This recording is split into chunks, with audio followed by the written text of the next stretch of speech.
Hello guys, हम आ गए अहमदाबाद। देख सकते हो मैं गया था अमदावाद, तो रिटर्न में मैं कीधु माताजी दर्शन करता थे। ચોટીલા આવી ગયા છીએ તો પહેલાં આવીને કીધું નાસ્તો કરી લઈએ।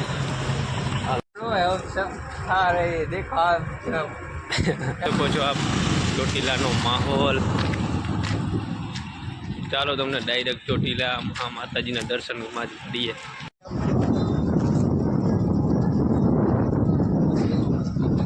फोटो